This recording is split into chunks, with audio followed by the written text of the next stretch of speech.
Peace and welcome to the culture right here on the Black Star Network. I'm your host, Farajii Muhammad. Folks, we got a great show for you. Let's first talk about what was said, what was demanded, what is going to be next for Ukraine.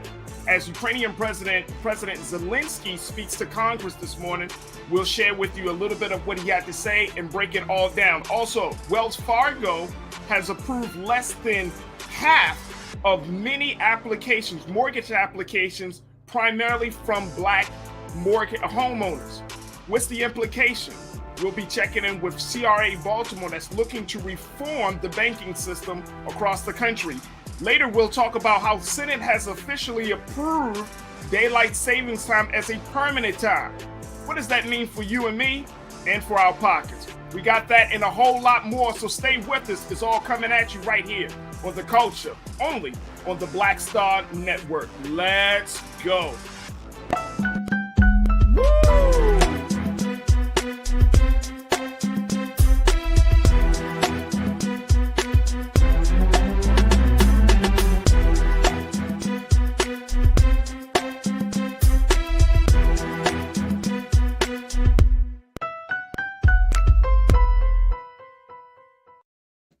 Folks, welcome to the show this afternoon. We got a lot to get to, so let's jump right into it. President Vladimir Zelensky spoke to the members of Congress this morning as he put out there his plea for President Joe Biden to be the leader of peace. Now, the Ukrainian president has spoken from the capital city of Kyiv in Ukraine, where Russia is still dropping bombs and dropping missiles on the on that part of the country and nearing in on the closer part of the capital city in Ukraine. Now, the president had reached out to Congress looking for peace and for military aid. And out of that presentation and his remarks, President Biden responded saying that he was going to commit at least $1 billion in aid to Ukraine. Now, I want to, in a few moments, we'll be joined by Culture Crew member Nira Muhammad to provide some insight on this whole situation. But before we go to her, I want to share with you just a little bit of what President Zelensky had to say to members of Congress. Check this out. Today, it's not enough to be the leader of the nation. Today, it takes to be the leader of the world. Being the leader of the world means to be the leader of peace. Peace in your country doesn't depend anymore only on you and your people. It depends on those next to you, on those who are strong. Strong doesn't mean weak. Strong is brave and ready to fight for the life of his citizens and citizens of the world, for human rights, for freedom, for the right to live decently and to die when your time comes, and not when it's wanted by someone else, by your neighbor.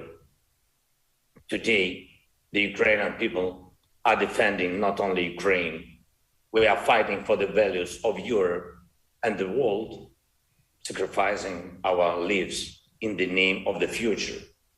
That's why today the American people are helping not just Ukraine, but Europe and the world to keep the planet alive, to keep justice in history. Now I'm almost 45 years old. Today my age stopped when the hearts of more than 100 children stopped beating. I see no sense in life if it cannot stop the death. And this is my main mission as the leader of my people, great Ukrainians. And as the leader of my nation, I'm addressing the President Biden. You are the leader of the nation, of your great nation. I wish you to be the leader of the world. Being the leader of the world means to be the leader of peace. Thank you. Slava Ukraini. That was Ukrainian President Zelensky giving, and that was just a few moments of what he had to say earlier today to the members of Congress. Folks, President Zelensky covered a lot of areas in his speech, really drawing upon our history in this country, from everything from 9/11 to Pearl Harbor, and also drawing and asking for the United States to step in, as you heard him say, for United States and for President Joe Biden to be the leader of peace. He also talked about making Ukrainian skies a no-fly zone. He said, this is a terror Europe has not seen for 80 years, and we're asking for an answer to this terror from this world, from the world. Is that a lot to ask, to create a no-fly zone over Ukraine to save people? Is this too much to ask? A no-fly zone. Russia would not be able to terrorize our cities. And he also asked that more sanctions are placed on Ukraine, as we've been telling you here, and Brother Roland's been talking about, and many reports have been saying that the sanctions are really suffocating the economic vitality of Russia. And so President Zelensky is asking for new sanctions. He said that new sanctions are needed constantly every week until the Russian military machine stops. Restrictions are needed for everyone on whom this unjust regime is based. All politicians in the Russian Federation who remain in their offices and do not cut ties with those who are responsible for the aggression against Ukraine, from the State Duma members upward. I want to bring in Culture Crew member Nira Muhammad, who is an author, and she is the host of Queen Talks with Nira Muhammad, and to give us some her insight about this whole situation. Nira, thank you so much, dear, for checking in. It's always good to have you. Hey, Farajii, it's always great to be on the show. Absolutely, absolutely. Let's talk a little bit about what we're seeing right now. Just to, I kind of just went over just a few points. The biggest point is that in this address that President Zelensky gave, he was really not just asking for military aid, but he was really pulling on the emotional heartstrings of Congress members, really putting it out there, reminding us about everything from some of the great tragedies of this history of this country, Pearl Harbor, 9/11, asking President Biden to be the leader of the world that advocates for peace. What do you make of all of this? To be honest, as I was listening to him speak, all I could think about was the Africans, the Indians, and the Asians who were unjustly treated in Ukraine during this time. While we've been looking at the Ukrainian people, and while they have been wanting justice from everyone from around the world, they want rallying cries. They've been taken in by all of their neighbors when they flee the Ukraine. I can't help but to not care anymore. At first, I took a completely different approach. At first, I was team, let's help Ukraine. But once I started seeing those pictures of what has been happening to Black and brown and yellow people over in Ukraine, I honestly don't care anymore. I think that they are racist people. And I think that as Black people, as a Black woman, I have no say in what goes on there. I did care before, because as a person, I genuinely care about what happens in the world. I believe that no one's freedom should be infringed upon. I agree wholeheartedly with everything that he said.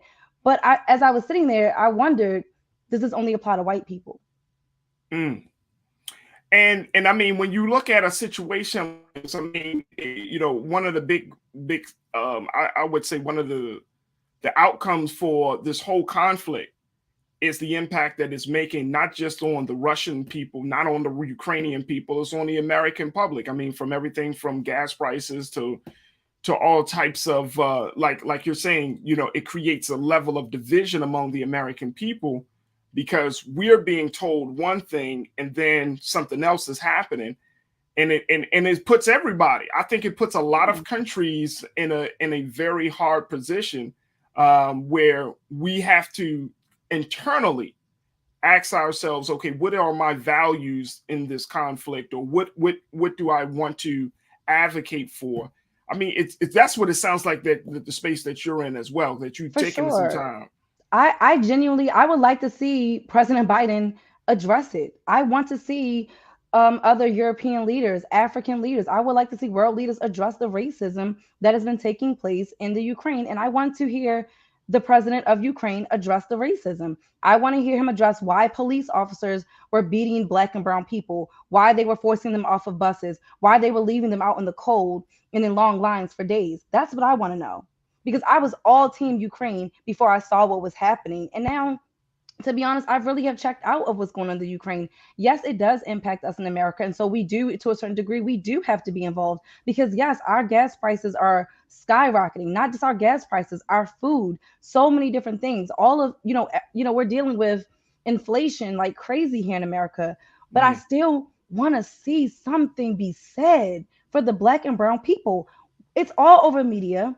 So why are our leaders not addressing it? Or maybe I've just missed something because I've been checking out and teaching, and once I'm teaching, that kind of checks me out of life. Right. But when I get off, I want to stare at a wall. But honestly, like, who's going to address it? Who is going to talk about the fact that even in the midst of this crisis, black and brown people are still being treated like we're 3/5 of human beings still in 2022?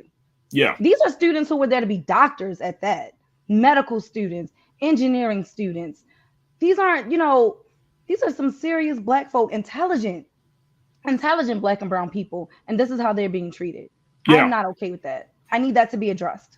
I daggone sure wouldn't send my son to go fight in a war for Ukraine. Why? He's brown. He's black. You don't care about his skin. You don't care about him as a person. You don't value his life. And I think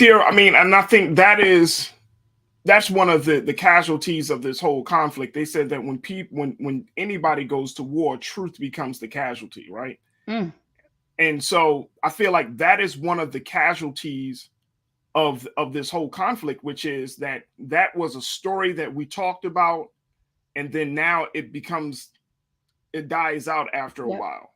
And one of the big things that, and I'm happy that you brought that back up, because I know that in a world that we live in a culture that we all participate in and even make, that we forget. So is there a way that we could still walk the line of being concerned about all people without adding to the division of what's already happening?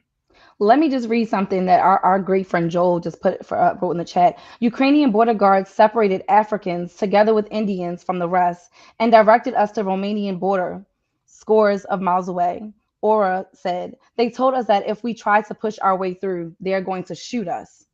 These are black and brown people talking, Africans talking. Yeah. They were going to be shot if they tried to escape, try to push their way through to escape. Yeah, to go to Poland. What?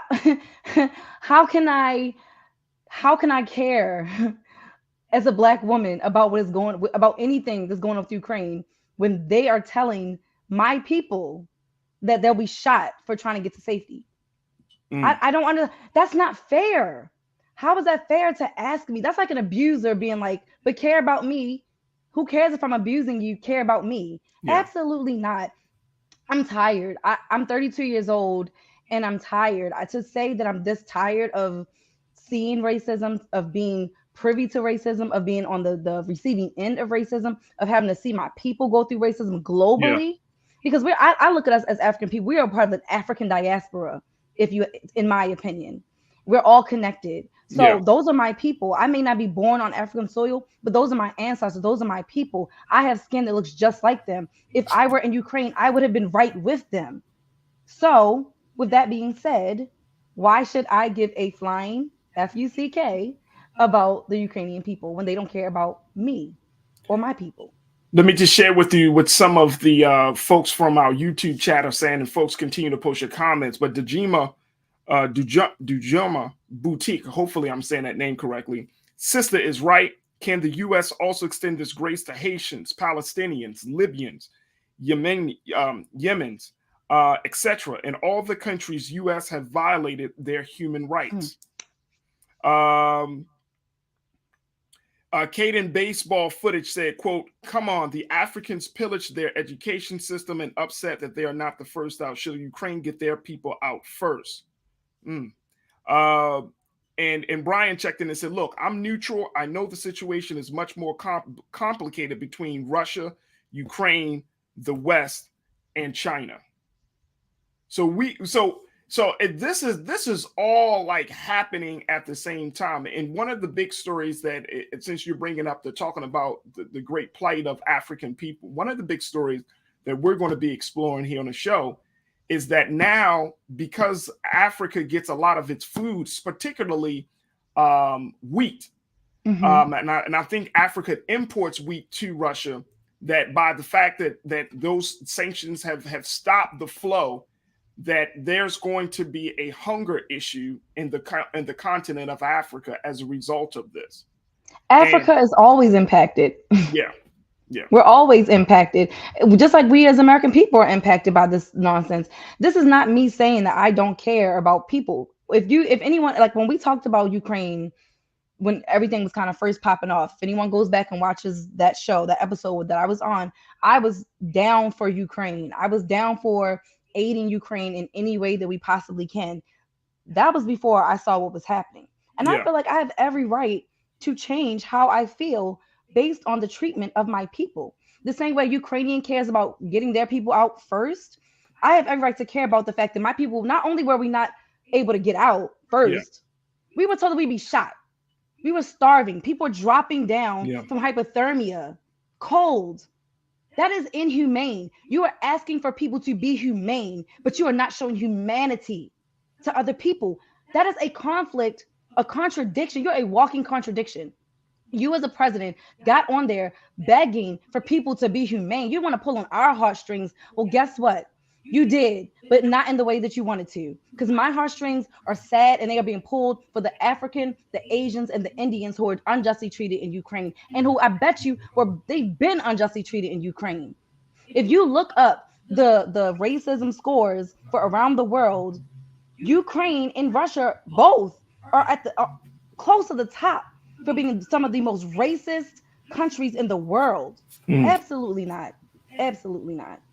And I want to, and I'm glad that you pointed that out. And I want to get more detail to folks about this situation that it was reported that since Russia and Ukraine are key players in the global agricultural trade, both nations account for a quarter of the world's wheat export, including at least 14% of corn exports in 2020 and a joint 58% of global sunflower oil export in the same year. Trade between the African countries and the former Soviet neighbors, especially Russia, has flourished in this past few years. And CNN is reporting that with Russian exports to the continent valued at $14 billion annually, and imports from Africa was around $5 billion per year. So the great concern that African economists are having is that there's going to be a looming and likely catastrophic lowering of trade volumes, but essentially that there's going to be higher food prices coming to hit Africa in a way that we did not know. So I wanted to bring that up, as you spoke about the impact of what we're seeing, because some of us may not know about the relationship between, Africa and that part of the world. But it's a very, very significant relationship that feeds people. Yeah. And that's between Russia and Africa. And Ukraine. Yes. So you're right. So and part of the reason why that story of African students is because of the close economic ties that all three of these continents have with one another. That's and folks, you just take a look at it yourself. Look up the food supply. We just had it. Keenan, if you could throw that back on the screen for me, please, brother. Like, if you take a look at that, look how Russian-Ukraine conflict could influence Africa's food supplies. That's a big conversation. We're going to explore it more, but we're seeing that this is a trickle-down effect from the economics to along all the way up to human rights. So it's a big thing. So a lot of people are saying, like, look, we do need to keep that part of the conversation at the forefront, because at the end of the day, we don't live in those parts of the world. Yeah. Right. And they need to eat. They need to eat. That, Yeah. that's a given. They need to eat. That's not up for debate. I think Yeah. I'm just tired. So I'm here's the tired. big thing. Here's the big thing, dear. Mhm. President Biden has already committed at least $800 million to aid to the Ukrainian people and to the Ukrainian government. There has been other reports saying that America will also provide weapons for the Ukrainian people. And I know you're not a quote unquote, foreign policy expert and all of those things, but what just using common sense, what do you foresee happening with America's role over the next 30 days with this situation? I mean, we're in the third week of this conflict. What do you foresee happening? Oh, you already know America is going to come to the aid of Ukraine. That's what America does. Personally, I don't think that America should be giving them anything. But that's what America does. But of course, when it comes to countries like Haiti and other places, we get breadcrumbs and the slow moving of the feet and misappropriation of funds from the Red Cross and all these other issues that we would just go into another conversation. But again, the American people is starving. The American people, we have issues on our own soil that need to be dealt with. Again, I can't say that we need to not be a part of this conversation because, again, Ukraine and Russia impact so much of the world, as we all know, as we're seeing and learning more and more. But again, we have to educate ourselves because let's be real, we don't know what's going on in Ukraine and Russia. We have no clue. Hell, most people didn't realize how close Russia actually was to America because, we look at it on a flat map often. So we like, oh, Russia's all the way over here, not realizing like, oh, this is actually a circle. So we're really, really close to Russia, but we don't really often hear a lot about Russia. We're not taught about it in school. It's not something that we really pay a lot of attention to. So we got to do our research because we need to really understand how our relationship with Russia and Ukraine actually affects the American people, because that's what ultimately we have to be worried about. We do have to be worried about the American people the same way the Ukraine is worried about the Ukrainian people. Right. And I think that is the big concern. And it's going to be interesting, dear, how President Biden moves forward on this, how Congress moves forward on this situation. But it's going to be, we're going to keep our eyes open and we're going to keep, of course, keep folks posted about it. But this is interesting. And I'm always going back to the point that as we're hearing about American journalists being killed and photographers being killed from this situation, if you look at the history of any major war that this country or this world has had, but let's say this country, there are events that have led up to us finally getting into the war. Yep. Most of the time, it's around issues of nationalism. Of course, it's around the issues of economics. It's always around the issue of natural resources.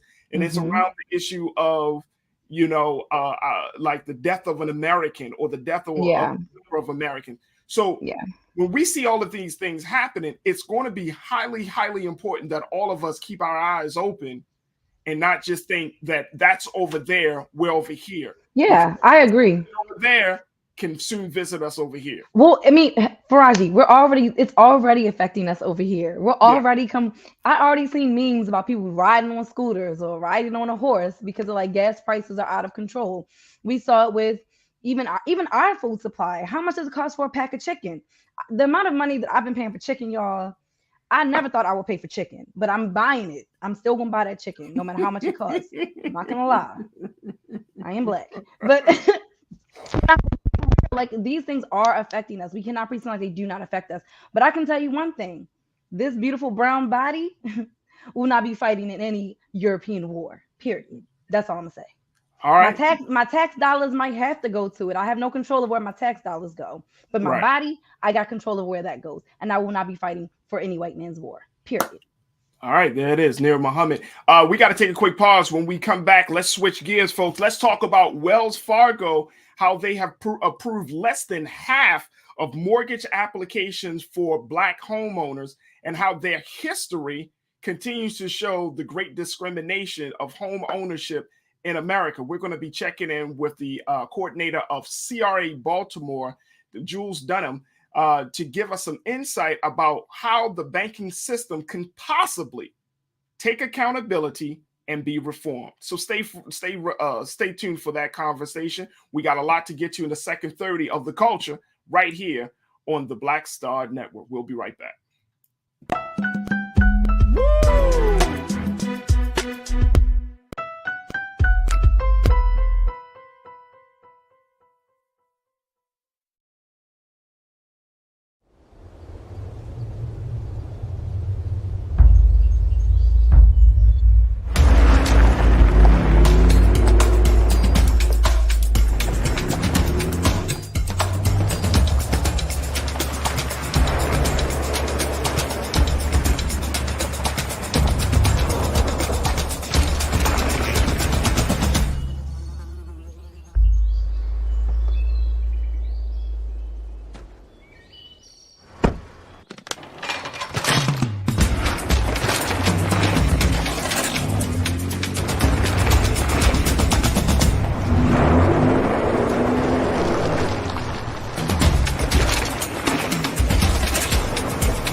Don't you think it's time to get wealthy? I'm Deborah Owens, America's Wealth Coach, and my new show on the Black Star Network focuses on the things your financial advisor or bank isn't telling you. So watch Get Wealthy on the Black Star Network.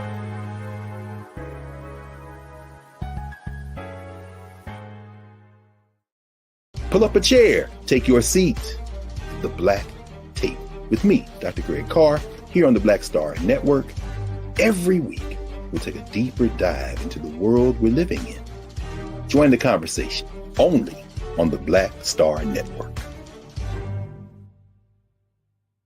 Hi, I'm Dr. Jackie Hood Martin, and I have a question for you. Ever feel as if your life is teetering and the weight and pressure of the world is consistently on your shoulders? Well, let me tell you, living a balanced life isn't easy. Join me each Tuesday on Black Star Network for a Balanced Life with Dr. Jackie. We'll laugh together, cry together, pull ourselves together, and cheer each other on. So join me for new shows each Tuesday on Black Star Network, A Balanced Life with Dr. Jackie.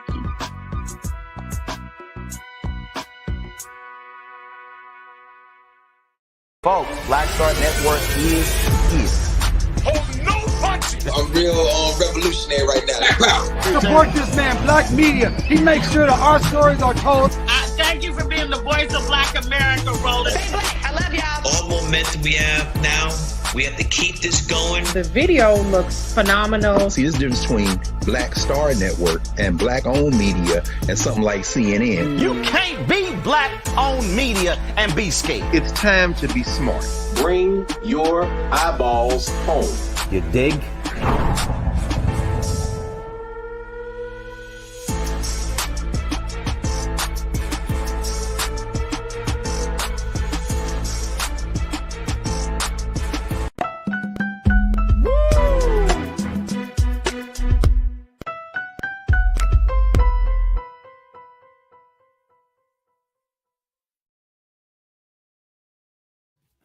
Folks, the third largest commercial bank is added again. They're put on blast yet again for discriminatory practice. I'm talking about Wells Fargo, where they have shown that they have not really improved the relationship with the Black community. According to Bloomberg News, I want you to think about this. Bloomberg News did an analysis that was published on March 11th, and it showed that Wells Fargo approved less than half of the mortgage refinancing applications submitted by Black homeowners across the country in 2020. I want us to look at this, folks. Wells Fargo the third largest commercial bank, they approve less than half of the mortgage refinancing applications submitted by Black homeowners across the country in 2020. As a comparison, the bank approved 72% of applications submitted by white homeowners and 67% by Asians and 53% of Hispanic homeowners. Here to talk to us a little bit about what Wells Fargo is doing, and most importantly, what we can do to reform the banking system, especially in the area of home loans and mortgages. We have Ms. Jules Dunham, who serves as the coordinator for the group CRA Baltimore. This is a group that is going after the banks, making them more accountable for their investment in the Black community. And I want to welcome Jules to the show. Jules, thank you so much for checking in. How are you this afternoon? Hey, good afternoon, Farajii. I am well. I'm happy to be with you. Thank you so much for joining us. And in a few moments, we're going to bring back Culture crew member Nir Muhammad.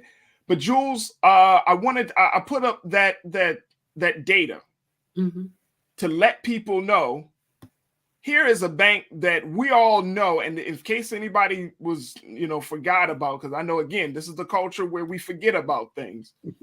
Back in 2008, this was the bank that fell apart, that the federal government had to resuscitate. They were on the verge of shutting their doors. I remember that. They were giving out faulty bank loans. They were doing some really shady practices and with their mortgages. I mean, they were just doing a lot of just craziness that impacted Black and brown communities from getting homes, businesses, and other ways, other assets. This is a real problem. Now to see this bank still doing these type of discriminatory practices, Jules, I'm trying to understand, why is this bank still in existence? Why hasn't there been somebody to really call them out? Why hasn't the government stopped them? Why are people still getting loans from this bank? How are they able to keep the trust and while still doing these things? Well, you have to realize that the majority of their depository holders are not us. And so therefore, there aren't enough of us who are saying this is unacceptable, what you are doing to Black and brown communities all across the country. And so we really can't get the bandwidth. But you're absolutely right, Farajii. Wells Fargo has been a predatory lender in the past, and they said they were going to do better. But what's very interesting is, they had to pay $184 million in a settlement, even though they would not admit fault. But they paid $184 million because of their discriminatory lending practices. And they said, we promised to do better. But just last year, in 2021, they had to be slapped on the hand again because they haven't done better. And so, but we are not organized and mobilized, unfortunately, enough in our communities to even think that we can take on a mammoth such as Wells Fargo. And let's put it in perspective, okay? Because Wells Fargo is a huge bank and they're national. And just in Baltimore City alone, Wells Fargo is the third largest bank. They have 10.45% of all of the deposits in Baltimore City are with Wells Fargo. They've got 16 offices right in Baltimore City, and they have over $1.4 billion in deposits. So they are absolutely a mammoth bank within our specific city. And like I said, that's every city across the country because they're national. So let's talk about the work that CRA Baltimore is doing to address this issue, because for folks that don't know, this is a coalition of folks, a coalition of community, of homeowners, community members, civic leaders. I mean, you guys are deciding, you know what, enough is enough. We're going to be the David to take on the Goliath of banking. That's exactly right. And so, we have been being shepherded by Al Pena, who is the co-founder of the National Minority Community Reinvestment Cooperative. And he's also the founder of the National Virtual Black and Latino Economic Summit. And Al, came and he says, I'm looking for some cities that really want to delve into this issue and can understand the value of talking to the regulators about CRA. CRA is the Community Reinvestment Act. And the Community Reinvestment Act basically says that all banks have to give a percentage of their lending and resources to the low to moderate income community that they serve in. Well, for Baltimore City, that's a very large community because we're 67% Black, right? Mm-hmm. And so that means that we should be getting the lion's share of resources coming from the banks. Well, the federal government, CRA, says you have to give a proportionate amount. But here's the crazy thing. The CRA says you have to give a proportionate amount, but then the banks do what they do, just like Wells Fargo does what it does. And all of the banks have a outstanding rating with the regulators. And so how can you have an outstanding rating with the regulators and yet you're being fined $184 million for predatory practices, and yet you're giving just a small segment of our communities access to resources? There's something wrong with that picture. And so that's why CRA was born. And so right now you've got about 7 cities all across the country that have mobilized these CRA councils. And so we're CRA Baltimore. And our council is focused on asking the top 11 banks that work within Baltimore City. And we're not talking about Baltimore County. We're talking about Baltimore City. Mm-hmm. The top 11 banks in Baltimore City, they have $85 billion in deposits. Exactly. I said billion. That's a lot of money. Yeah. Well, we're saying to those top 11 banks, you have $85 billion in deposits just in our city alone. We want you to make a commitment of $30 billion over the next 5 years to support the Black community in Baltimore City. And $6 billion a year. So, Jules, you're talking about $6 billion a year. That's right. Going to the Black community of Baltimore in this case. But if there's a CRA Detroit, there's a CRA in other cities that you're talking about, they get their slice of the pie, their respective slice of the pie from the banks there. Yeah, in their local cities. This is just Baltimore. Baltimore's asking for $30 billion over 5 years for Baltimore City alone. Yeah. But every single city has their own targets that they're asking for, and it's based on the deposits that the bank has in those cities. Okay. So what are we asking for that money to support? There are 4 critical areas that we know we need resources in. The first is we're looking for $15 billion to support small businesses. And that's actually looking at providing capital for Black and Latino small businesses where? In Baltimore City. Okay. And so why? Because small businesses, the number one issue for us is that we can't access dollars. Right. To even start up. We're very entrepreneurial, but how do we actually get a business started? On our credit cards, taking out, if we can, a loan. We'd use all of these vehicles to start an entrepreneurial effort that actually cause us to be running a deficit from the beginning. Whereas our counterparts, other folks, they're actually able to go and get a home equity line of credit. Right. They're able to go and get a small business loan, putting up a vehicle or, their house. And we don't have the luxury of that. Why? Because it goes back to what you started with, because Wells Fargo and many others, they're not lending and allowing us to be able to purchase homes. And that gives most people their number one area of wealth. So that's the first pillar. Right. The second is we're looking for $4.25 billion to support home ownership.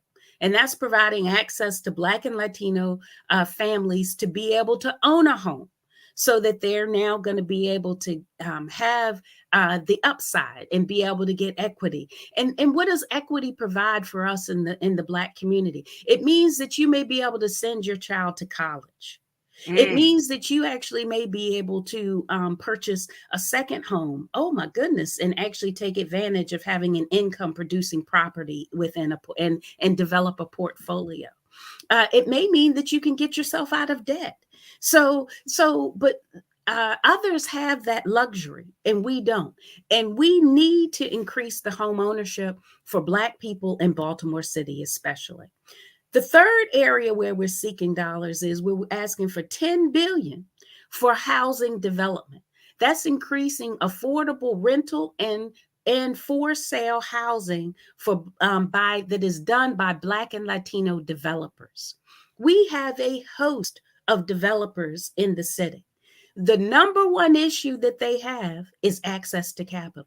They say, I know I have got my crews, I know how to do this, but I can't get a line of credit that's going to allow me to be able to have enough money so that I can front and get all of the costs and all of the development costs done, so that I can produce high quality housing stock.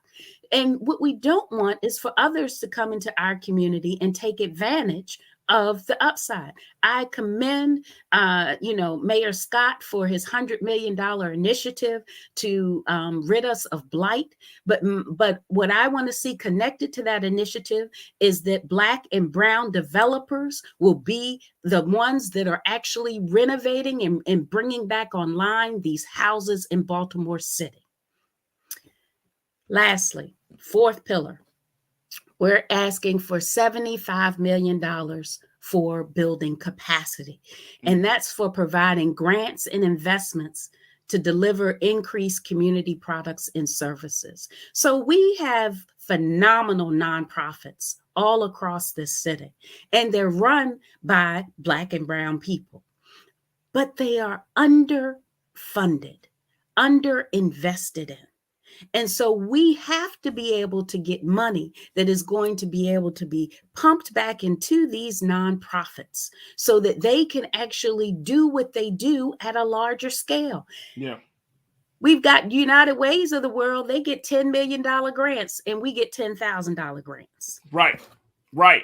So and Jules, I appreciate you breaking it down for us, just so our watchers and viewers and everybody can understand, like, where they coming up with this $30 billion from, why that particular demand, but more importantly, how is that money planning to be used? I want to bring back culture crew member Nira Muhammad, my wife, to talk to us, to share her thoughts about what she just heard around this situation. Dear, when you hear what Jules Dunham Howie said about the banking system and what they're supposed to do based upon the law, the CRA Community Reinvestment Act of 1977. 1977. What's your take on all of that? It hit so close to home for me because I remember as a small business owner, I remember trying to take out a small business loan. And then I don't even think it was for a lot. I think it was literally for about $10,000, but it was really capital that would have been really, really beneficial to help me with my business and really getting it off the ground. And I remember they were like, okay, well, you need some equity for this loan. So they were like, okay, well, do you have a vehicle? So I was like, yeah, I do have a vehicle. And I remember giving them like all of my vehicle information and they were like, yeah, no, we can't accept your vehicle. And wow. I was just like, it's like, just like she was saying, it's always a barrier. As Black and brown people, we can literally come out of high school and go into debt with student loans, but we cannot come out of high school and go into debt with a small business loan. Why is that? Why is it that I can't get a $10,000 small business loan, but I can take out a lot of money for student loans? I don't even want to put myself out there and say like how much student loan debt I have. But I mean, It truly, truly is sad. Even going through the home buying process, because that was another process that I went through that was extremely, extremely, extremely stressful. But I'm just thinking about how, as Black and brown people, we are often denied these home loans. I could not go through a major bank to get my home loan. When I was applying for home loans, I was denied by all the major banks. It was a smaller bank that actually approved me for my home loan, even though I met the quote, I was above what was necessary for an FHA loan. I was well into the 600s. I still was denied. And I was a teacher, a Baltimore City school teacher, and was denied by some of these major banks. I had to go through a smaller company. And I hate that feeling as a Black woman. And I can attest to going through some of these same exact processes and being hit with so many roadblocks that I myself wanted to quit. I just was like, you know what? Maybe buying a house isn't for me. Maybe taking out a small business loan isn't for me. I was not able to take out a small business loan. I was able to get a business credit card, but that's still not the same. I wanted to take out a business loan that could also help me erase some of the other debt that I had that would have also helped boost my credit score. These are things that white people do. You know what I mean? I have friends. I have a white girlfriend. I lied to you not. She was like $20,000 in student loan. I mean, not student loan debt, in credit card debt. She took out a loan to pay off all of her credit card debt to boost her credit score. That's wild. That was something I couldn't do. Yeah. And so, Jules, when we look at a situation like that, that just speaks to the level of disparity that and the type of relationship that we have with the banks versus other people having with the banks. That's exactly right. And that's just one story. Mm-hmm. But when you take that and compound it, what really are you talking about? You're talking about billions of dollars. And so recently it was, the COVID created the best opportunity for people to refinance all across this country. Right. Because we have had the lowest interest rates that we've had in decades. And interest is where you just give people your money. Okay. So, but when you look at how many people actually refied their loans, it's mind-boggling, because you actually had millions of white people refinance their loans over this last 2 years. And you had 250,000 Black people who were able to refinance their loans. Wow. Exactly. Why? Insane. Because they have all of these excuses as to why we cannot get access to capital. But it starts with the fact that we're a racist country. Redlining still exists, and it's called digital redlining now. And you know how they do it? They actually have a computer program that has an algorithm that when you put in your loan application, they actually run this algorithm, and the algorithm has been created in such a way where it's racist. Wow. Right. The algorithm is just an expression or an outgrowth of the designer, of the engineer's attitude and views. It's insane. That's crazy. Dear, you had a question? Yeah, no, I was just thinking, like, when we were trying to refinance like our vehicle, not one late payment for well over a year, and they're like, no, you can't refinance it. It's like, what do you mean I can't refinance? I've never had a late payment. I've never had a missed payment for well over a year, and I can't refinance. I mean, it's just insane, the amount of roadblocks that we're constantly being hit with. And we're always told lies, because, at the beginning, we're told, oh, in 6 months, you can come back and you can refinance. Okay, well, I'm going to wait a year to come back and refinance. You wait a year and it's still, wait 18 months. Then you get to the 18 months point and you're like, oh, well, no, wait 24 months. It truly is sad what we as Black and brown people go through in this country on so many different different levels. It's almost like, it's really tiring.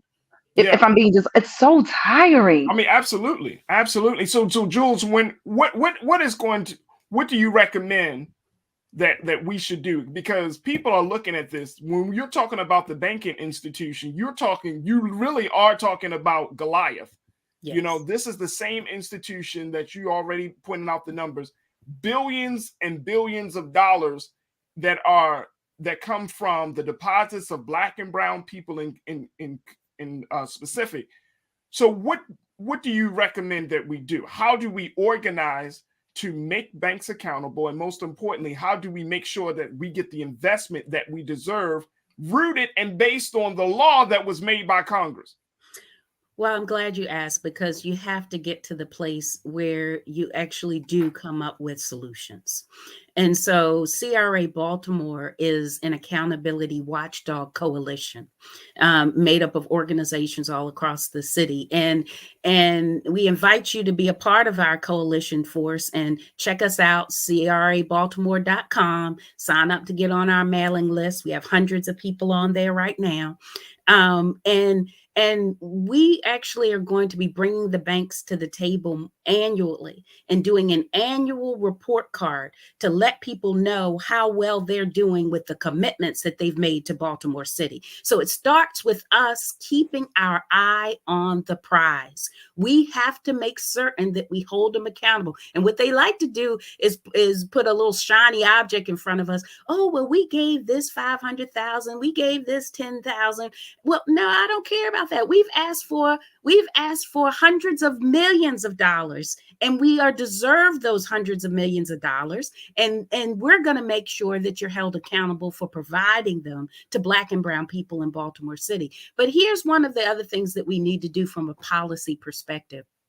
Currently, banks are not allowed to include alternative ways and how the credit scores are done. And the number one issue that most people have is their credit score. Facts. And so what Fannie Mae is doing is a pilot where they're including rental payments in credit assessments. Well, that is a game changer for people of color. About time.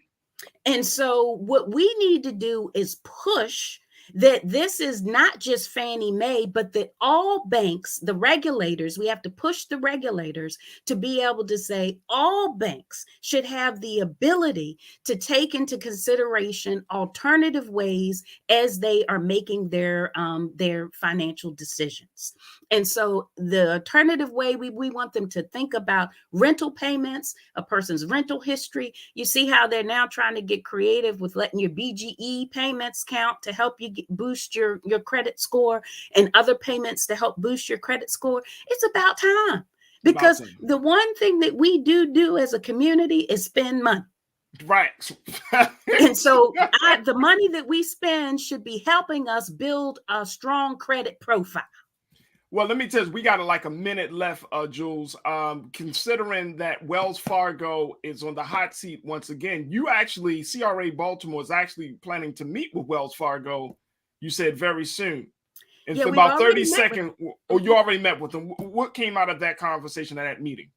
Well, we've had the first two conversations. See, when you do this, it's a little bit of a dance, and it's a negotiation, quite frankly, because we are serious. And we're serious about making sure that these banks come and show up in Baltimore City in a different way.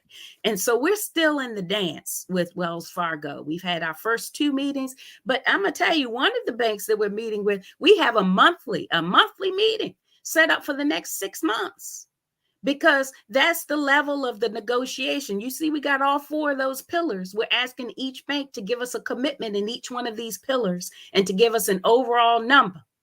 And so it's taken time to be able to get us there. But we're currently meeting with Bank of America, M&T Bank, Wells Fargo, PNC Bank, and Truist. Those are the top 5 in our market. And we have active conversations and negotiations going with those top 5. And the next 6 are right in line. We've already invited them to the table for their initial conversations. And when we have that initial conversation, it is open to all in our community. And so we do a webinar where everybody can come and hear the bank in their initial presentation. And then the coalition leadership is who is sitting at the table helping to negotiate. So we want you to plug in with us, and we are going to get Wells Fargo to make a commitment to Baltimore City. And when they make that commitment, we need you all at the table with us to make sure that we hold them accountable. Well, I will say, Jules, it sounds like a very, very strong model that can be duplicated in all of the cities across the country.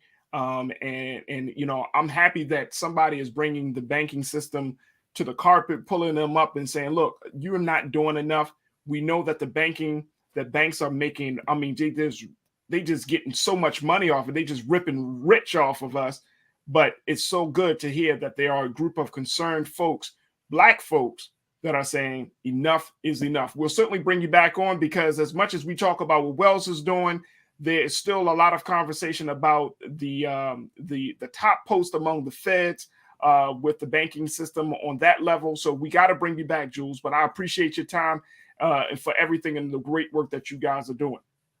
Glad to be with you. Thank you so much, Farajii. I'm Absolutely. excited about the show, the culture. Oh, appreciate it. You see Mother Africa. Yes, I see it. Well, we appreciate you. Folks, make sure you check out and get more information about the work of CRA Baltimore. If you want to learn about this group, this coalition that is doing the powerful work of making banks accountable, make sure you reach out to them at crabaltimore.com. We got to take a quick pause. When we come back, let's switch gears. We got to talk about what does it mean that now that the Senate has approved making daylight savings time permanent. We'll have that conversation and a whole lot more in the next hour. So stay with us. You're tuned into The Culture right here on the Black Star Network. We'll be right back, folks.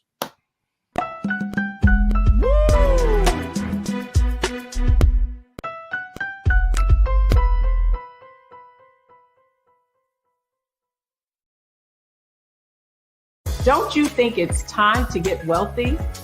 I'm Deborah Owens, America's Wealth Coach, and my new show on the Black Star Network focuses on the things your financial advisor or bank isn't telling you. So watch Get Wealthy on the Black Star Network.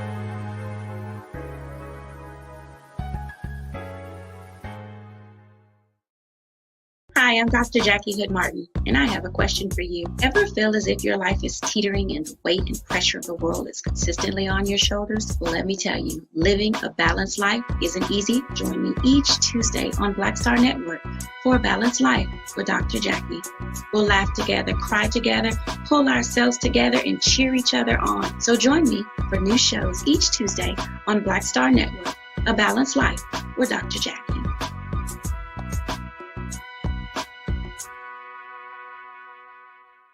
Pull up a chair, take your seat. The Black Tape with me, Dr. Greg Carr, here on the Black Star Network. Every week, we'll take a deeper dive into the world we're living in. Join the conversation only on the Black Star Network.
Folks, are you still in a space of trying to recover from the clock moving forward?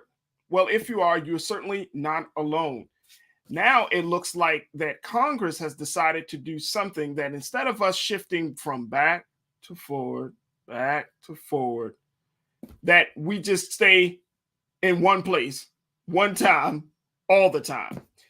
If you haven't heard, the Senate of our Congress has decided to approve a bill for making daylight savings time permanent. Now that bill goes to the House, and most likely, the way the House is, how the House do House things, they're going to approve this bill.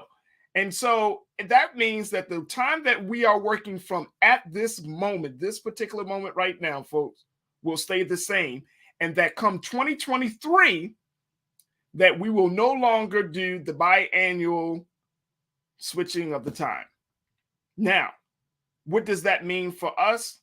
It means that we get to enjoy life a little differently. But I always found it fascinating. This is one of the reasons why I wanted to have this conversation.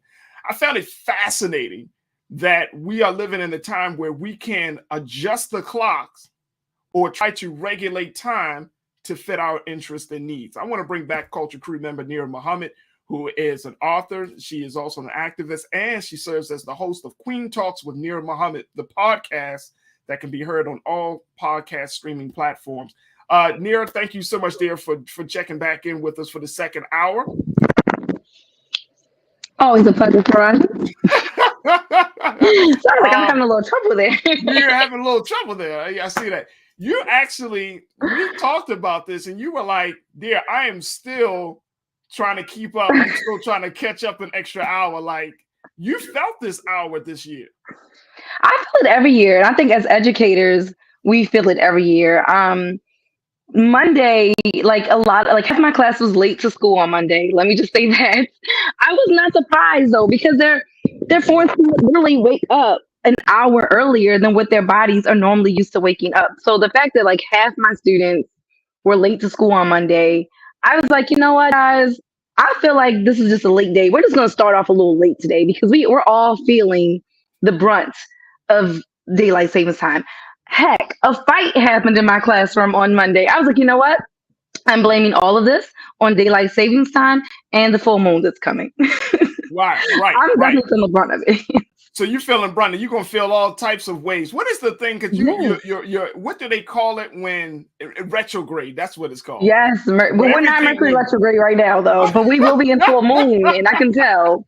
No, it's a real thing. Like I was literally just having to talk to my principal about it, and she said she and other educators in Virginia did a study where educators studied how the moon affects the behavior of students, and she said they couldn't look at each other's data. It was like half the teachers had to study the moon. The other half had to study behaviors. And it was like a real thing. Like when they brought their data together, she said, the moon really does in seasons. Because that's another big thing with the whole daylight savings time. They're saying that it'll help with seasonal depression. Because, again, a lot of people become depressed during the fall and winter months because the day is so short.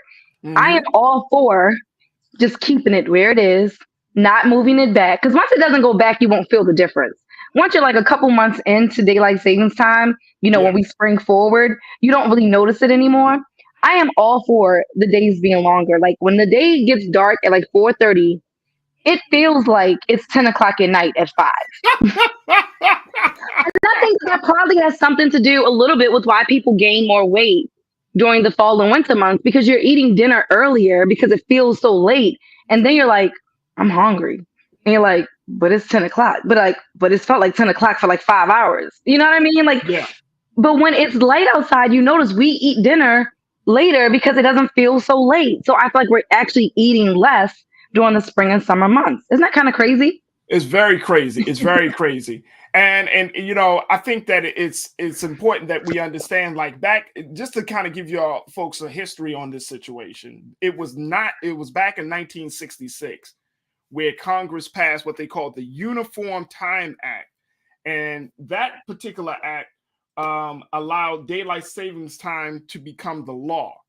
Yeah. And at that time, when they passed that act, they made it as part of, a condition that the individual states can opt out of participating in this daylight savings time. Daylight savings time is rooted in economics and saving energy. Yeah. And so when states said, no, we'll all go in, then they were thinking about, of course, the economics of the state, the 40-hour work week that Henry Ford put in place for Americans some time ago. I mean, everything was rooted in what can we do to maximize labor Yeah. Well, actually, Ben Franklin was the one that like kind of, You threw quote it out unquote there. figured it out. But I do think it's interesting because, obviously already all states do not participate in daylight savings time. This is not something that every state does, but it's based on kind of your region, based on the way that, the light hits at this certain time of year. There are a lot of benefits to daylight savings time. And even with us changing it, there's going to be some ramifications for the animals, for our livestock, because they're used to this schedule. So Right. it's going to take some readjusting. But I do feel like the benefits, like, they're saying that it can help with childhood obesity by ridding daylight savings time. So again, I do feel like I do want more hours of the day because I do find myself becoming a little bit seasonally depressed as well during those winter months, at least here in Maryland. Now, how I feel in, the sunny place that I'm going to might be different. But for now, I do get seasonal depression because I'm like, it's 5 o'clock and I'm thinking it's 10 o'clock. And I do eat a lot more in the winter. So basically you saying that if it's sunny outside, then you can lose weight. That sounds terrible. No, but I really it sounds bad, but if you really, really think about it, I want people to just take a moment and really think about your habits during the winter months. You're not as active. It's cold. It's dark. You're home. Yeah. Especially as women, we women, once we come home from work and it's dark outside, listen, the bra is off, the wig is off. Okay, she's at the door. I get it. I'm gonna leave a trail. A trail to the bedroom. Original self at that time. Listen, it's like a Bratz doll. I took it all off, baby. I'm not coming back out. It's dark. But it's only 6 o'clock. Is it? Is it only 6 o'clock? Because it feels like midnight. The moon is out. You haven't even eaten dinner yet, Mom. I've eaten dinner. Y'all have to figure something out. No, let me stop playing. So you want me to eat a second dinner because you're hungry? Oh, you want to eat dinner at 7? No. But this is an interesting thing. Do you believe that the House is going to pass this new daylight savings time bill? Do you think they're going to keep it permanent? I do, but if they do pass it, just be prepared. We are going to have to change back at the end of this year. It won't become permanent until November of 2023. Right. So at the end of this year, we are going to go back an hour, and then next year we'll go forward. And then if we go back in November 2023, that means we're going to go back again. Listen. Well, no. It's once. So once 2023 comes, that's it. But it says it's not until November. It says November of 2023. Right. That's after. Isn't that after? No, you're right. Because we go back. I think one more time. It'll be just one time. Yeah, we'll be fine. Yeah, it'll be one more time. One more time. One more change. Well, here's the other thing. No, we're gonna go back this year. Then we got to spring forward next year, and then we stop at spring forward. Okay. See how we gotta break this down so we can you gotta plan your life around this, You don't have to plan your life around it. Because you know why? Most of our technology automatically updates itself. I'm not talking about that, Farajii. I'm talking about my sleep schedule. What are you talking about? Oh my gosh. So you talk about your sleep schedule as if okay. You gotta plan your life around your sleep schedule. Right. So here's the thing. Here's one of the big things that I think that we need to really look at is, getting into a space where we're using our time wisely in terms of, working and just making sure that we are taking the most out of our time. Because I don't think a lot of people understand how, especially if you're talking about being successful or doing anything in any endeavor, the way you use time plays an integral role in dictating how successful you will be. Which is why we need the Sunshine Protection Act. We need as much sunlight. Did you wait? Whoa. What's the Sunshine Protection Act? That's what it's called. Act. Okay. Right. Yeah, that's what it's called. I'm just making sure. Okay, go ahead. I'm sorry. Go ahead. No, but we really do need it because, as you just mentioned, we are our best selves when it's sunny outside. We're more inclined to be active when it's sunny outside. And that's just, I mean, let's be real. On a gloomy day, we're like, oh, I'm tired. Oh, on a gloomy day, you're like, I want to just lay in bed, or I want to cuddle on the couch and watch movies and Netflix all day, or maybe do some art or reading. And that's fine. I love my gloomy days sometimes. But when it's sunny outside, that makes me want to get out of bed. When you hear the birds singing, you see that sunlight peering through your window, it does something. That serotonin, it does something to you. That vitamin D really does something to you, and it's so good for you, and it makes you want to be active. That's why we're outside more during the spring and summertime months, because it's not just because it's warm outside, but it's also because it's sunlight outside. Because we're okay with being out in the cold when it's sunny. You know what I mean?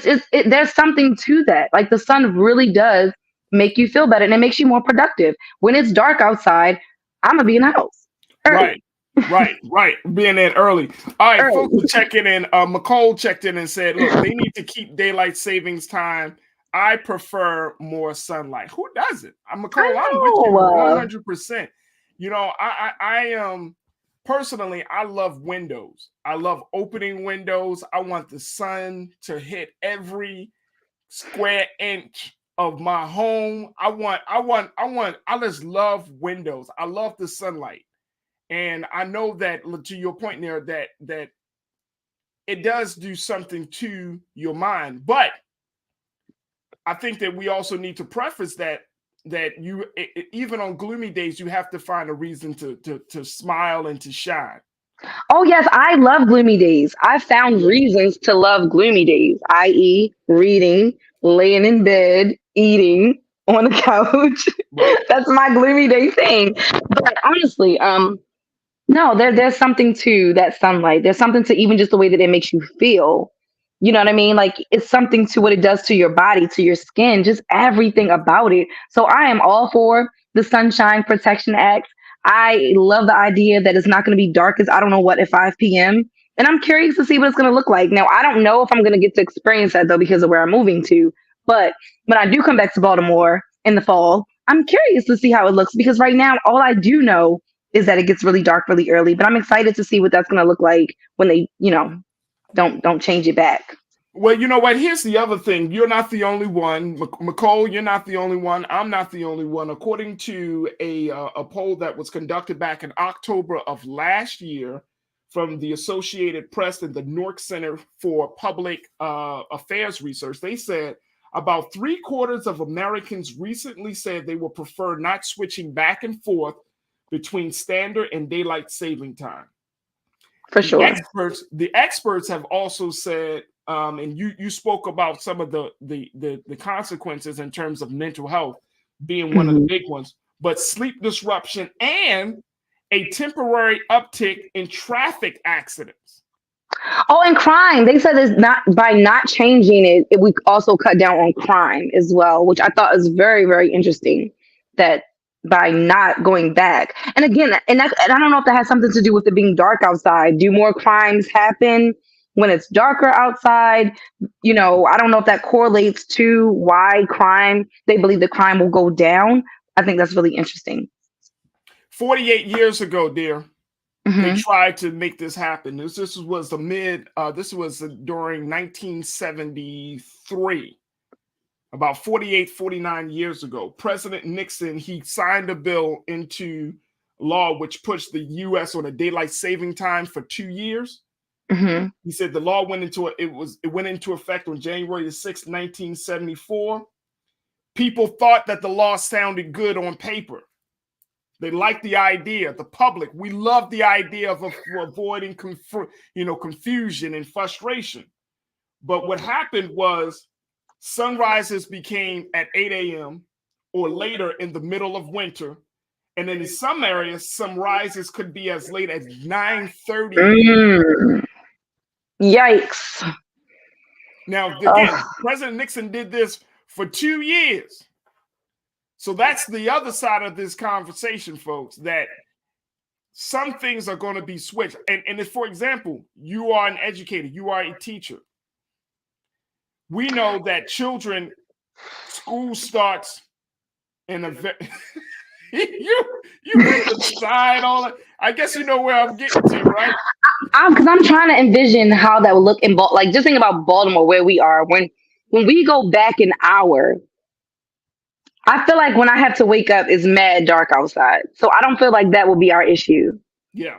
Because it's really, really dark outside when we go to sleep and when we wake up. So I feel like by leaving it the way that it is now, it'll be lighter outside earlier. And it just stays darker. I mean, brighter, longer. Like, you know what I mean? I feel like during the winter months, when I get up at 6 a.m. in the winter months, it's super, super dark.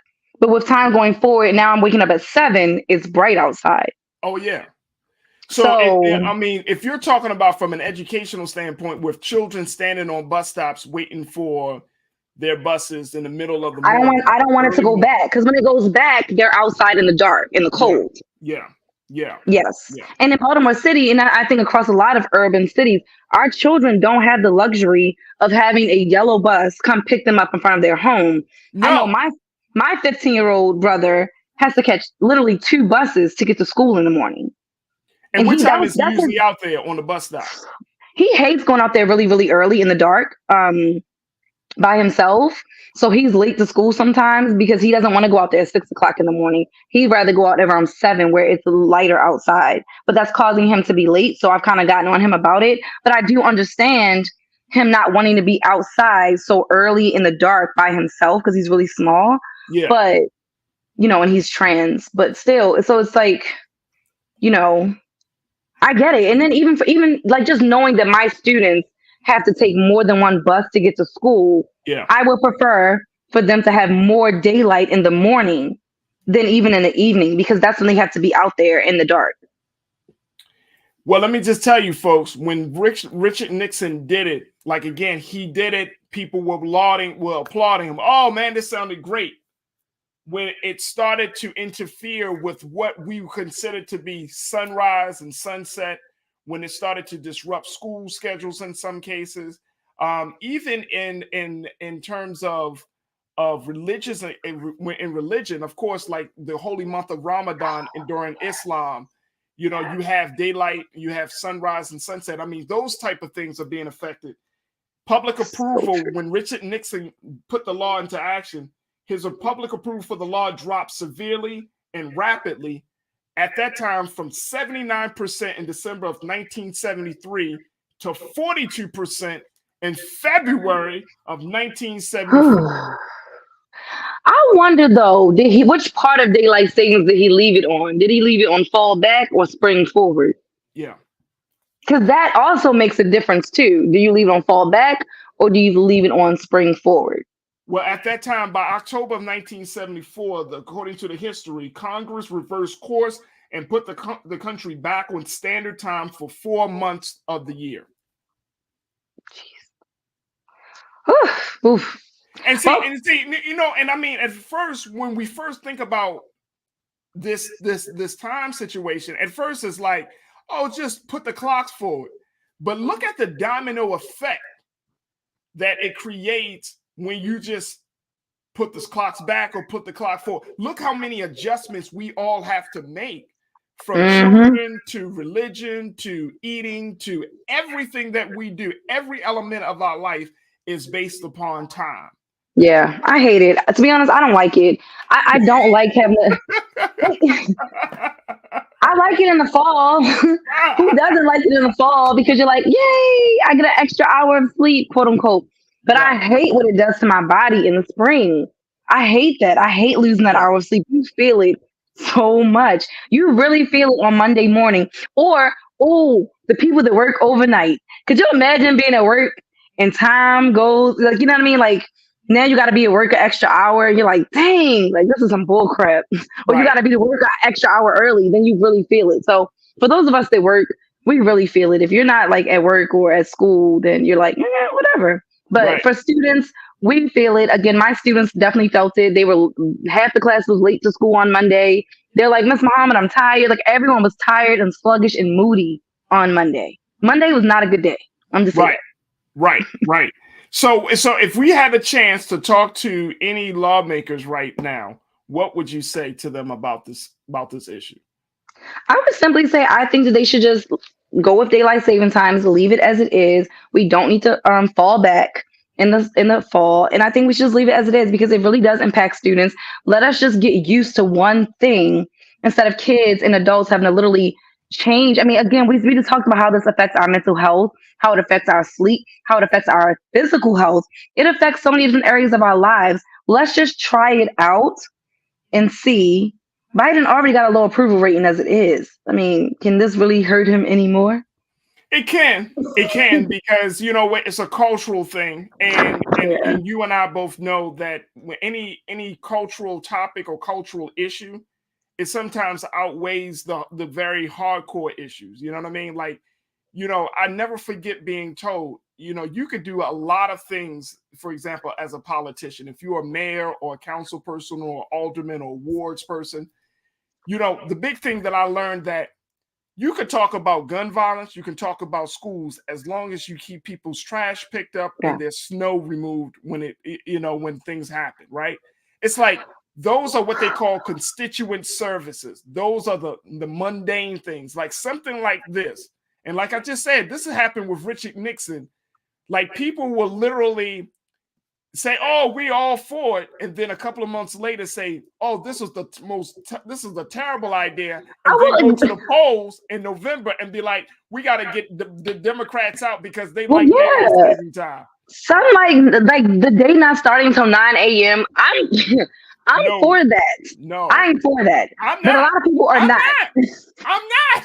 You know, I'm not. I'm not. Listen. I could live in Paris because I love the fact that like Paris has like their schedule is so crazy. Like they stay sleep longer, but they stay out longer. I loved it. I was like, what? We can sleep in and stay out long. But that's a whole. But see the difference. I know, but it's like a cultural shift. I'm like, that's the difference. I like it. So let's see what this daylight savings is all about. Let's sleep a little bit longer in the morning. Listen, Farajii, we will all be happier, less moody people if we get to sleep. Look, let me just tell you, I like waking up before the sun comes up, and I'm sure some people do this. That's my point. Wait a minute, hold on. The sun come up at 9. Hold on, no. I'm talking about there's nothing, the best part of the day, and I'm sure people will attest to this. The best part of the day is early in the morning when you have a chance to think, when you have a chance to meditate, pray, read something. No.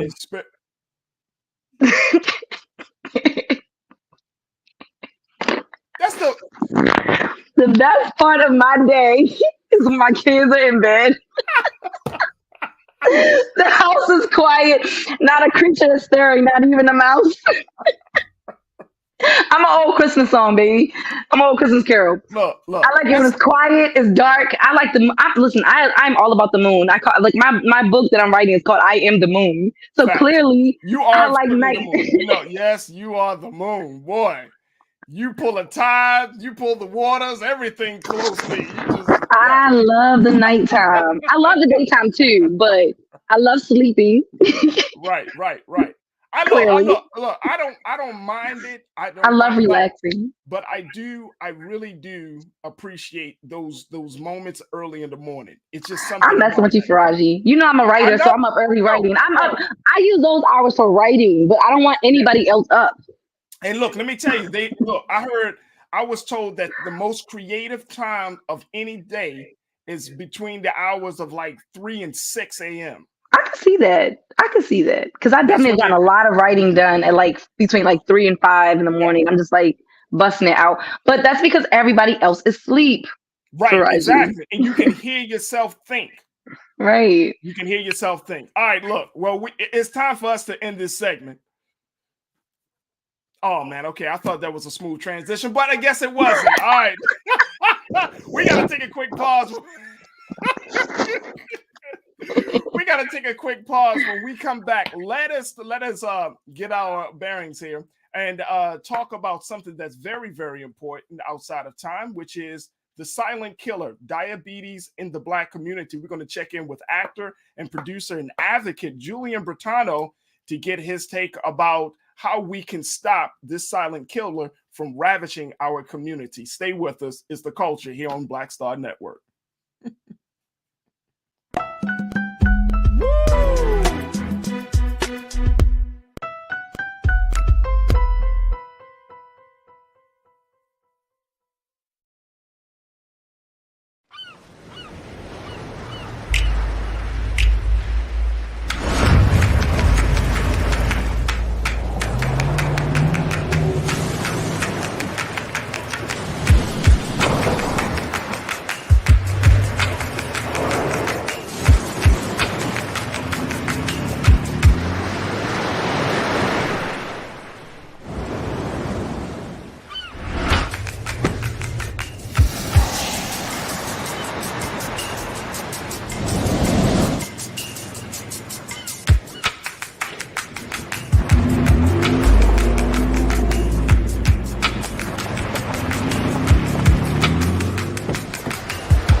Hi, I'm Dr. Jackie Hood Martin, and I have a question for you. Ever feel as if your life is teetering and the weight and pressure of the world is consistently on your shoulders? Well, let me tell you, living a balanced life isn't easy. Join me each Tuesday on Black Star Network for A Balanced Life with Dr. Jackie. We'll laugh together, cry together, pull ourselves together, and cheer each other on. So join me for new shows each Tuesday on Black Star Network, A Balanced Life with Dr. Jackie.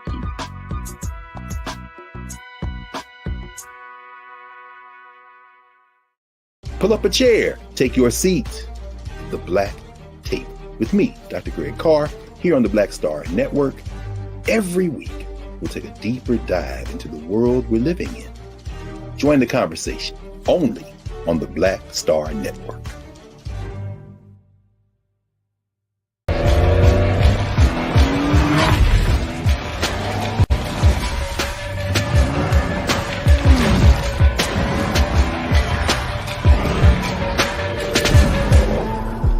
Folks, Black Star Network is here. Oh, no punches! I'm real revolutionary right now. Support this man, Black Media. He makes sure that our stories are told.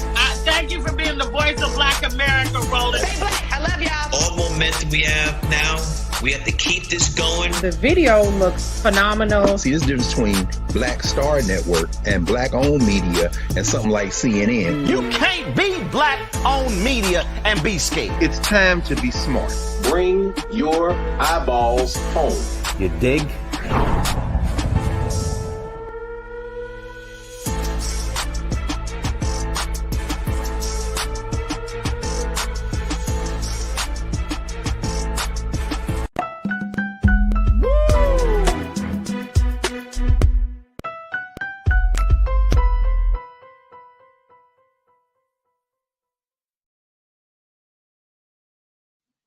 Folks, we are back, and I wanted to talk about an issue that many of us may not know. Did you know that the number one silent killer within the Black community is not homicides, it's not cancer, but it is diabetes?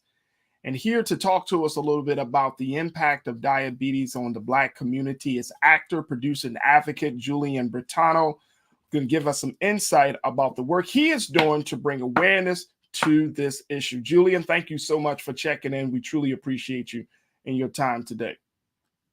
Oh, we're going to wait till you're going to get it. Okay, so let me just share this with you before, as Julian gets himself together, folks, because there have been a number of conversations about how do we deal with this issue of diabetes in this country. And I want to share with you very quickly something that I thought was absolutely riveting and fascinating. According to the University of Alabama at Birmingham, they did a study published in a medical journal by the name of Circulation, Genomic and Precision Medicine. And researchers found that while many African Americans, this is directly from the report, folks, so check this out. It says that while many African Americans, especially Those with a higher African ancestry proportion have a favorable lipid profile. They are at a higher risk of developing diabetes than those of white European ancestry. Now, look at this, folks. The research also indicates there are specific genetic variations that are more common among those with higher African ancestry that predispose these individuals to diabetes. Now, this is according to medical doctor, Dr. Vibhu Parsha, who is a clinical research fellow in the UAB division of cardiovascular disease and the first author of the study. And I thought that it was fascinating that we are predisposed to this silent killer. Look, I got to take a quick break. And when we come back, let's talk a little bit about what this means. And then I'm going to get actor, producer, advocate Julia Bertano to join us in this conversation. So stay with us. It's The Culture here on the Black Star Network.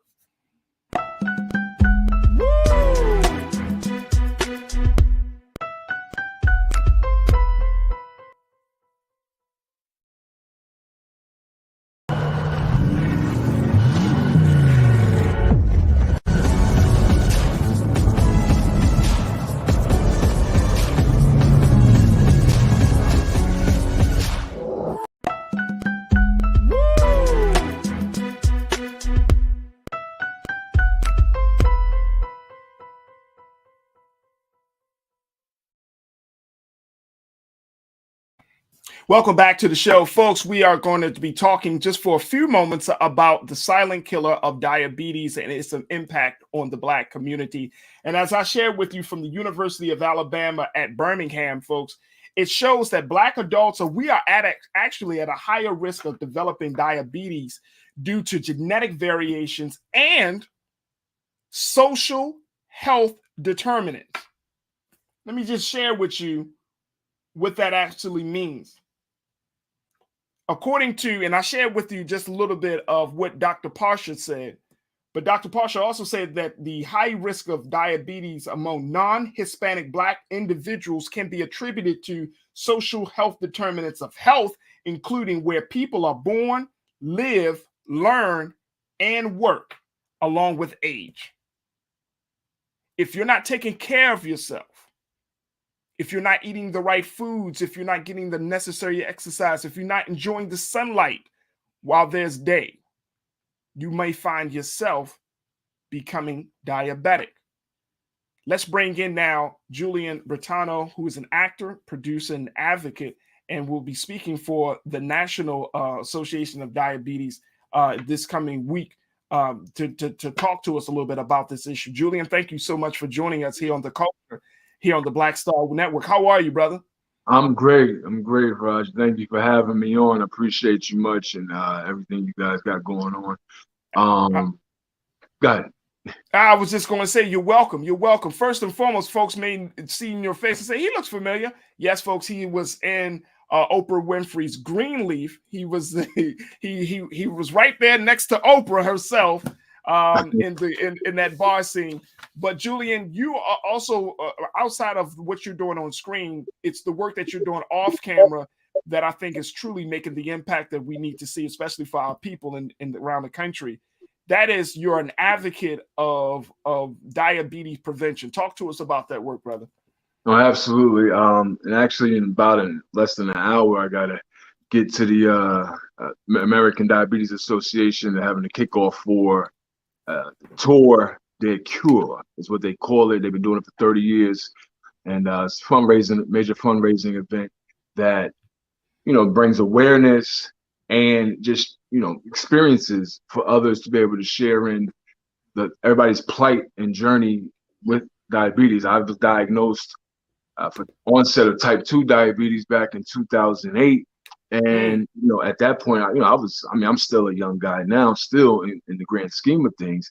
But back then I'm thinking, everything should be okay. I'll just lose some weight and make some things happen like that. And I thought I was okay, at the end of the day. And it circled back on me because of other things and other components of which I believe you were speaking of, such as lifestyles, total holistic lifestyle approach. It's not just weight management. You know, it is exercise, it's sunlight, it's also rest, proper rest.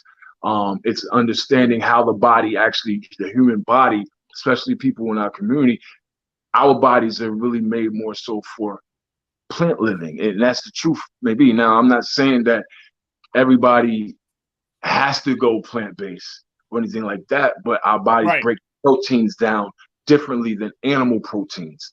And so what happens is between the fats, the cholesterols, the what's called cell waste, which exits the cell wall and it kind of hangs out in front of the cell wall, and that's where the liver releases fibrin, which usually helps us clot against injuries and things like that. It actually forms this wall together with the cholesterol, fats, and the cell waste, and it blocks the glycogen or the glucose from getting into the cell, so it kind of just hangs out in the bloodstream, which gives a buildup of glucose and A1Cs over time. Right. And one of the things that I've learned, Julian, brother, is that anybody can get type 2 diabetes, but we see it more when you get into middle age, around the 40, the 48, 45-year-old age mark. Is that the case? It's actually, the number is decreasing and going lower. Wow. Now. Yeah, it's like I said, I was onset type 2 at 30 years old. And it was crazy. And then I started seeing other people that was diagnosed with type 2 diabetes. And it's lifestyle. It's lifestyle and nutrition and understanding your body. And you have to go to the doctor. Go get your blood work. I know a lot of us don't want to prescribe and think, oh, well, they're trying to kill us. Go see what's going on in your body. Yeah, I mean, that's the big thing. Like when we have conversations about physical health, right? And I mean, now I want to push back on that narrative that, for example, Black men don't like going to doctors. I don't know. I don't think that's the case, because I talk to a lot of brothers who are like, I go to the doctors as much as I can, especially when you get to a certain age, right? When you get 35 and older, you like, I need to go to the doctors. I need to get my blood work. When I went to the doctors to get my physical, they's like, do you want blood work? I mean, I want everything. I want blood work. I want STDs. I want everything. You know what I'm saying? Like, even though I know I'm good in some areas, I'm like, I just want to know. And I don't know whether it's the tests that are becoming the big wall, or is it just the attitudes and the stigma that's surrounding this idea that we're not invincible, that we may find ourselves in a vulnerable place when it comes to our health. I don't know which one is it. What was it for you? It was just being ignorant. I'm just being transparent. Just being ignorant to the fact that I don't have all the answers. I didn't have all the answers. I wasn't good. You're thinking you're, like you said, invincible, and you think you're good to go, and you just don't know, because you're not a biologist. You're not a person that understands. You're not a doctor like that. Like, you don't know what's going on to your body. You have to take the steps to see what's happening, and do some research too, because there's a lot of things that may not be informed to you by your physician or doctor, whether they know it, information, or they don't know it. That's irregardless. There's no excuse for you not to be able to gain your own intelligence about the subject matter. And so that's what I'm forced to do. I had an amputation last year. I had my big toe amputated, being ignorant, but I had to tap into that mindset of, okay, I'm not going to let this defeat me. I'm not going to let this, set me back. It was only minor setbacks. It wasn't even a setback. It was actually a setup for everything that I got going on now. So, but unfortunately, I had to go through what I had to go through. But, I just turn it and use it to be able to help others and tell my story and just my experiences. And that's really all I can do, is share my perspective and adjustments I made personally in my life to improve from a A1C of a 13.4 down to a 7.1 in 2 months. Wow. Okay, thank you. And that is beautiful. Still going. So that this is a journey.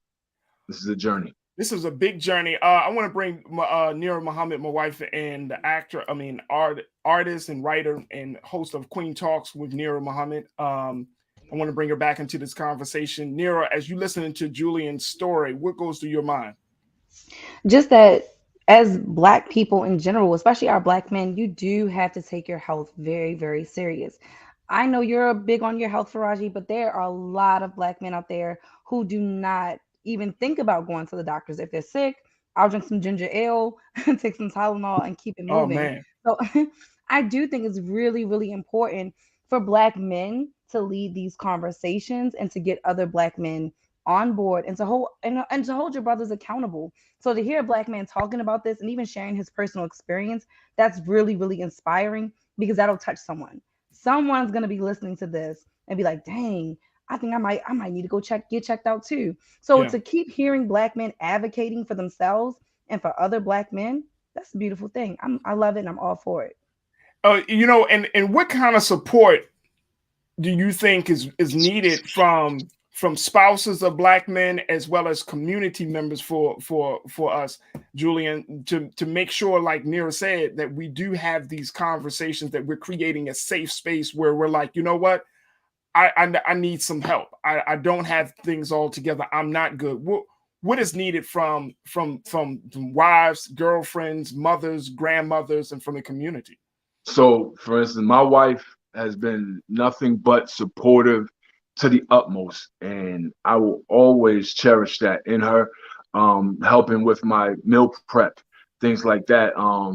Help, just reminders, and just being a mirror. You understand? Like, it really takes the spouse to be a mirror to show you where your flaws are, because that's what we do. We look in the mirror to check our flaws. We don't look to see how we want to make sure we're straight. So in order to do that, we have to detect that, and that's what your spouse, your significant other, does for you. And just be transparent about the conversation. You know, as the male, be transparent, like talk, be open, subject yourself to vulnerability, because that's the only way you're going to get down to the root and the meat of what you got to do. Absolutely. Final question, because I know that your time is limited, brother. So we appreciate you, Julian. But Nira talks about this fact of that you have all of these people, these come up with these like home remedies when we do get sick, not knowing that we might actually be very, very sick. How do we break out of the thinking like, oh, if I just do some home remedy, I should be good. I can go back to work for 10, 12 hours a day, instead of taking the time and say, you know what, let me take this mental and health day off and let me go to the doctors. How do we change that? That's going to take some deprogramming. Wow. Honestly. Wow. I mean, because people are used to it. They're used to, we're taught from as little boys, okay, you fell. So what? Get up and walk it off. Walk it off. We didn't even check it. That might be broken or sprained, but we're told to walk it off. So we're taught from very young to just, don't worry too much about it. It'll be okay. Long as you just be tough about it. That, there is a mindset to it all, which does play a role into recovery and to discipline. But everybody that's under the sound of my voice right now, stop trying to self-remedy and self-diagnose, assess it, know what's going on with you, go share it with a physician that you trust. You don't have to just go to any random doctor that just you think that you have to go to. You interview them, just like you would do anybody else in your life. Interview your doctor, see who you like, see who you can get along with, who you feel. Your intuition will tell you who to trust and how to trust them.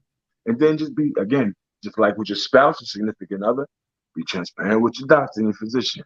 And then you start from there and stop the home remedies. Now, you can use a holistic approaches. You can use natural herbs and things, but you have to first understand where you are.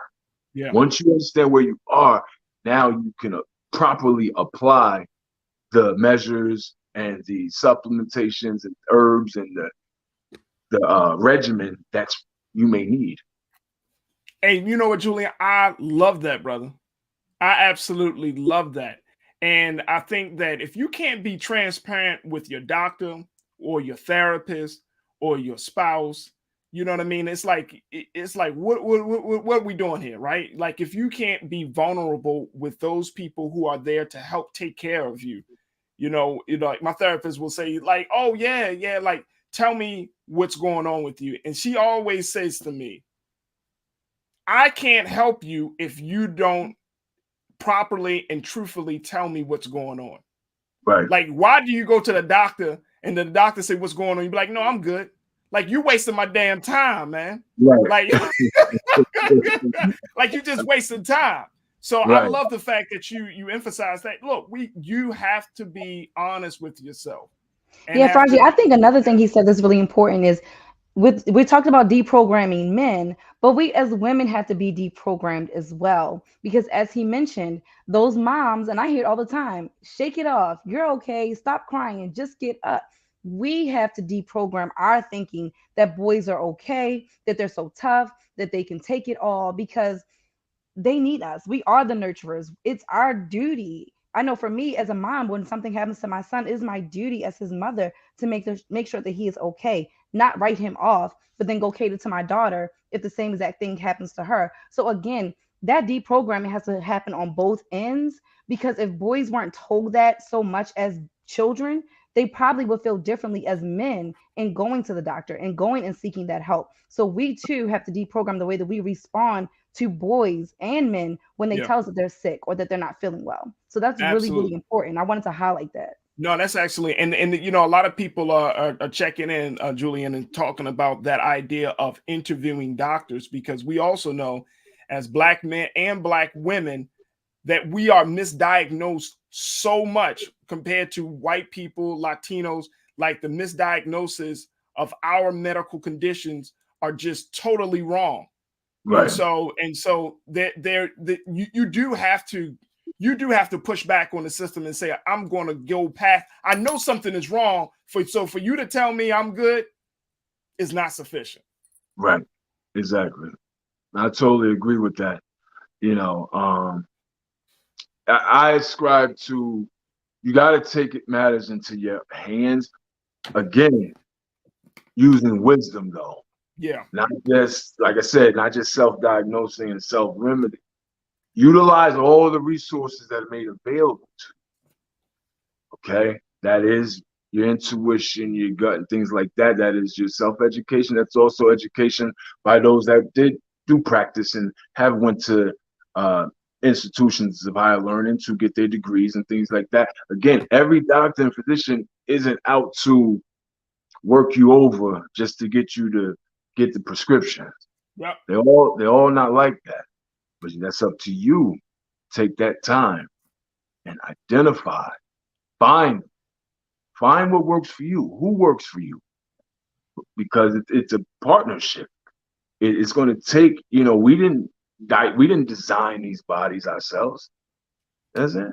So we work collectively with others that have the know-how too. And then you then still have to fine tune it and customize it for you, because your body may be different from your brother that come from the same mother and father.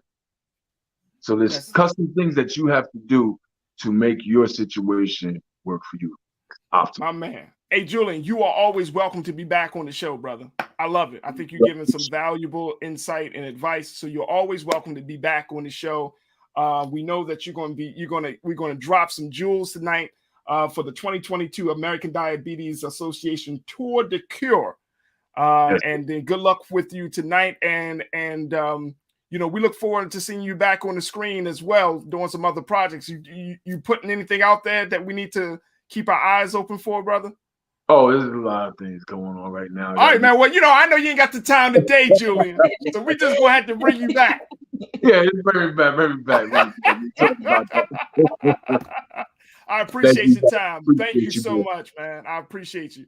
Folks, Julia Britano, who is a renowned actor, producer, and CEO, and he's also a rising hip-hop artist as well, checking in to talk about the silent killer diabetes in America. Let me bring Nira back in here very quickly as we close out the show, because All right. Well, she got to put me on pause. I'm here. It's all good. Oh, okay. I'm here. Okay. No, but I mean, you know, I'm a part-time mom. No, I didn't know that. I didn't know you had children. I didn't know that. I just didn't know some fun times you and I had together. Fun times. Nothing to write home about. Oh, right, exactly. But we had a great show. I wanted to say thank you so much for tuning in, for folks for tuning in, but more importantly for you for checking in. Is there anything about the show today that really stuck out for you? Me? Yeah. No, Farajii, I love being on the show. Actually, you and I'm gonna just throw this little mustard seed out there. Yeah. Hopefully somebody will be like, "Ooh," and then like you guys can like get on top of Farajii about it. So as you guys can see, like I'm a huge book nerd. Yeah. So Farajii and I have been throwing out this idea of us starting a book club where we read one book a month. We split the book into 4 quarters and we discuss a quarter of the book each week. So I'm hoping that we can do that. I already have like the first book that I want us to read, which is The Gilded Ones. So yeah, y'all stay on top of Farajii so we can have a book club because this is the culture. And I feel like we should be highlighting Black authors all up and down this show. It's a new show. So I'm letting Farajii get his feet wet first. But I'm gonna stay on him, y'all, and I hope y'all stay on him too. But we need a book club. Let's get it popping. So. There it is right there. I love it. And of course, people can tune in to Queen Talks with Nira Muhammad. How can people check out your podcast? Yeah, you can check out my podcast on iCallHerQueen.com. That's like where you can get all things Nira. But you can also find it on Apple Podcasts, Spotify, Anchor, Google Podcasts. The list goes on. Literally any podcast app, you can find Queen Talks with Nira. I talk about manifestation. I talk about relationships. I talk about self-love. I talk about becoming a narcissist because of social media. I talk about a lot of topics that I think are really, really pretty dope. So I hope you guys like what you hear. And if you want me to talk about something else, just shoot me a message on my social media and we can talk about it. And one of the things I love about your podcast is that you are authentically, unapologetically. No, I'm serious. I'm being honest. Yo, when y'all tune into her podcast, she's authentically, unapologetically Nira Muhammad. So you know what I mean? Like she holds she don't hold back. But you know, it's very passionate. I'm a passionate guy, so you know what I mean, we share that quality, but I love listening to it because it's truth. You know, some it's people like this. It's like a roller coaster. It's like 1 minute you're laughing, next minute like go, hold up, wait a minute. Like, 1 minute you're laughing, next minute you're in your feelings. I get it. I get it. I'm cutting her off. I'm gonna let her make her point, but I'm cutting her off after this next point. No, that's all right. That's awesome. Yeah, folks, we definitely going to try to we're going to get this book club off the ground. And Nira, we look very, very excited and looking forward to having you. And send books to the show. Like we need authors to send books in. We can read your books. We can like talk about it. I love doing book talks, so I like free books too. There it is. Tranisha checked in and said, "I look forward to starting a book club.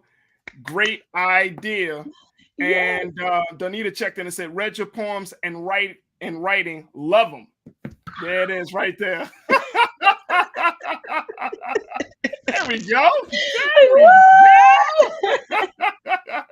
All right, folks, that's what it is. Queen Talks with Nira. Make sure y'all check her out. Podcast, writing, iCallHerQueen.com. Nira, thank you so much, dear, for being on the show with me, holding it down with me. I truly appreciate it. And we're going to see you tomorrow. Yeah, baby daddy. I'll be here tomorrow. Yeah, I know. All right, that's going to do it for us. Thank y'all so much for tuning in. We truly appreciate it. I want to thank our very special guest, Julian Bertano, for checking in, as well as we talked about the situation around the Wells Fargo banking issue. Jules Dunham Howie, thank you.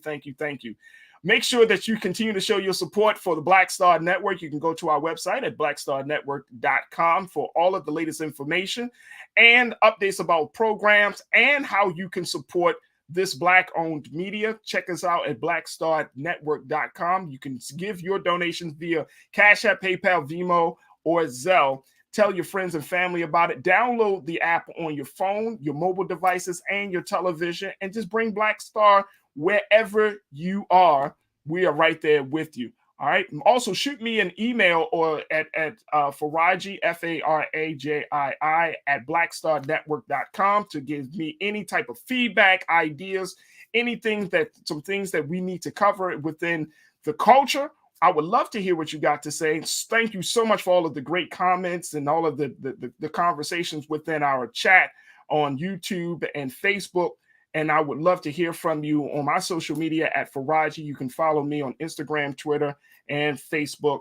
And let's continue to make this the #1 source for news, topics, and other cultural information right here at Black Star Network. All right, folks, that's going to do it for me. Stay tuned. Up next at 6 o'clock. It's my big brother Roland Martin with Roland Martin Unfiltered. As always, never be afraid to challenge what's wrong. Stand for what's right while being yourself in the process. God willing, we'll talk tomorrow for another exciting edition of The Culture right here exclusively on the Black Star Network. Peace.